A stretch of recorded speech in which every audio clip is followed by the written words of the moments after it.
Well, thanks a lot and welcome. Good evening, good day in Montreal. Welcome to the last talk. I'm happy to speak about a very concrete application. It's not on space, it's on ground. And it is an application which is located in the downstream the downstream element of the Earth observation value chain. You have seen a similar slide before, a similar sketch. We have heard a lot of interesting presentations, mainly dealing with space operations, so upstream and midstream topics. I want to speak about a very concrete downstream element. It's about the interpretation and the recognition of objects in SAR imagery. SAR imagery, these are synthetic aperture radar imagery, and we are mainly make use in Airbus on the radar constellation, which consists of TerraSat, TandemX, and PAS, a constellation which is run with our partners Histosat and DLR. And CSA also runs a SAR constellation, which is the radar constellation mission in Canada. So there's a very close link to the applications over there. Yeah, what is this about? Let me first make a deep dive into SAR. Why interpreting SAR images? We see here an optical image created from the SPOT satellite, and now there's an overlay from a SAR image, a high-resolution SAR image. This is Singapore, and let me go back and forth. What is obvious? The clouds are gone. So SAR images are good to look through clouds and very well suited to observe the Earth any daytime, independent of weather, independent of daylight. And what you see as well, objects, in this case, vessels or ships, are very well observable. And this is ATR. This is an outcome of an ATR product. You see the annotation or the boxes around the ships. You see even a kind of a classification. This is the topic I want to present in the next couple of minutes here. The outcome is a list of objects. It can be a visualized map, as we see here, and the objects come with an annotation. What kind of object is it? And what is the confidence level? It's a classical computer vision application, but a very concrete operative one. There are some, I want to sort out some wording here. We speak about automatic target recognition, ATR. Sometimes you hear target detection or identification. These are different levels of interpretations. So detection is the coarsest one, where we get knowledge about the existence of an object. Recognition is the next level, where we can sort out a class or an upper class of a specific type, like it's a cargo or a tanker. Identification, then we go even deeper, where we can exactly say what type of vessel, what type of aircraft is it. Everything is doable with AI support. It's just a matter of resolution of the input image. So that's the limiting factor.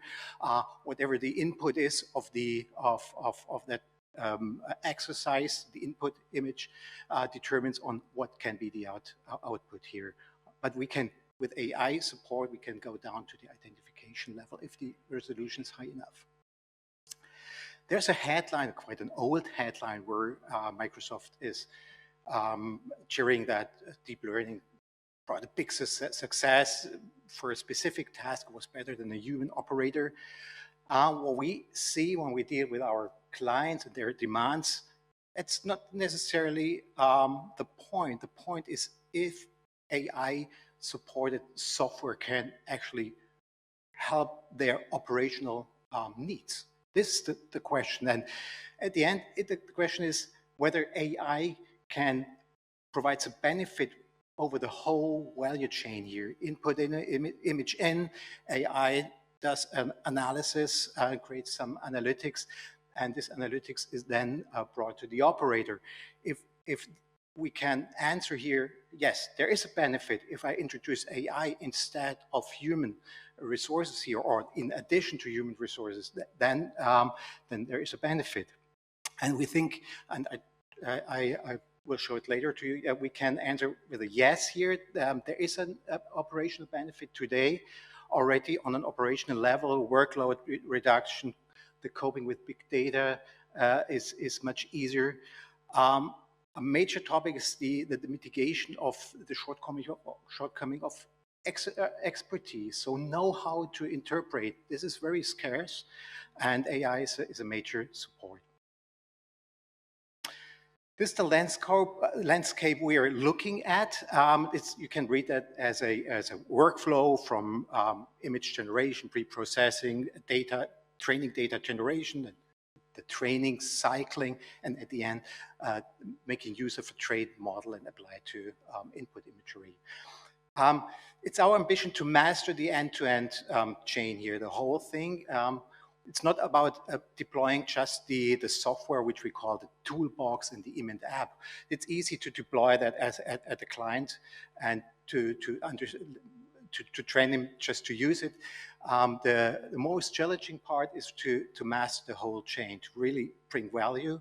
And you see the sketch below, which provides the split of effort, human effort, to master this chain. And the most effort, 70% in average, is put into selection of training data, generation of training data, and then do the training.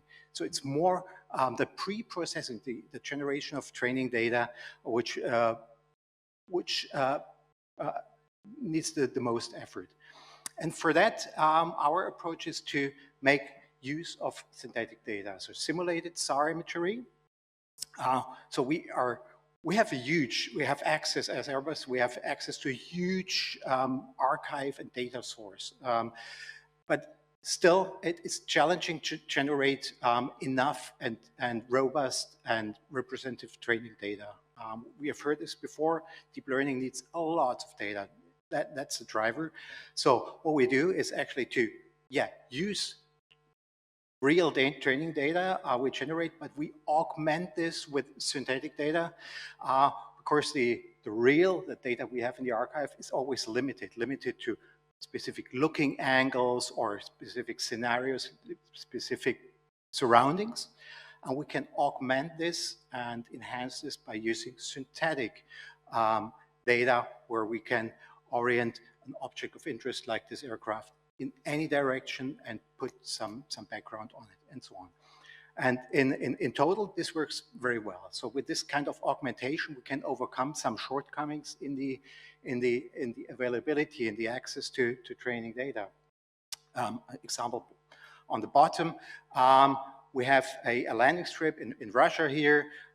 It was trained on the left side on this given scenario. It worked perfectly. Then we had an image, which is the second from the left, which was taken from the satellite a couple of years before, where the landing strip was the same landing strip, but it was different. It was not really paved yet. It was to a grassland, and the orientation and the look of exactly the same aircraft was completely different. So it was not, we were not able to detect this automatically. By introducing the simulated data, we were augmenting the trained model, and detection was possible. It gives a glimpse on what is possible to fill the gaps in the training data by using synthetic data. I'll show you two examples. Here, a monitoring of a Russian naval base where the colored box that represent different vessels generated in a couple of seconds. Image comes down from the satellite. A couple of seconds later, this kind of information is available. 15 classes discriminated. See, you might see some vessels which are not detected. These are non-military vessels. This task was to detect military vessels of interest, so only these were really extracted automatically. From the core data, no masking, no context information was put in, and this can be put into a timeline. You have 3 different scenarios, 3 different times, and then we can collect and generate information numbers out of that in statistics. Now, but there is one more thing I want to mention before I close. There is one specific quality of SAR data, synthetic aperture radar. It's not only to map the data or map the Earth also in nighttime and through clouds. There is another layer of information, we call it a phase. And from that, we can generate, if we compare two input images, a pair or a stack, we can create a new kind of information. We call it the coherence. So, and by combining this capability with ATR, with object recognition, we get some very interesting capability. This is highlighted here in the colored box here. There is a white object. It's an object which is stationary. There's a green one. This is an object which was present in the second image, with a comparison of a pair, but not in the first one. So time 2, the object was there, time 1 not. And there is a red one as well. Red was existent in the first image, not in the second one. Now, and there's a yellow one. And the yellow one is the one which is, there's an object in the first and the second image, but it was moved because the coherence was changing. And this is the interesting part, and this is the final example. This was now applied on a civil use case, the parking lot or a shipping lot of an automotive manufacturer in California. These are single cars, and you see exactly the same colors again. So we combine here ATR detecting the cars with this change analytics, and we have the green and the red ones. These are gone or new or gone. Then we have the white one, or here it's the blue one. These are stationary. And then we have the yellow ones. These are the cars which had been moved between the two acquisition times. So this is a completely new kind of information. If we put this into a temporal analytics and graph, we get something like that.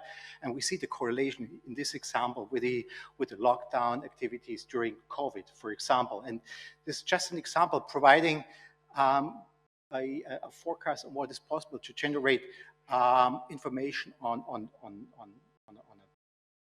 business activities, on security activities, to monitor regulations and so on.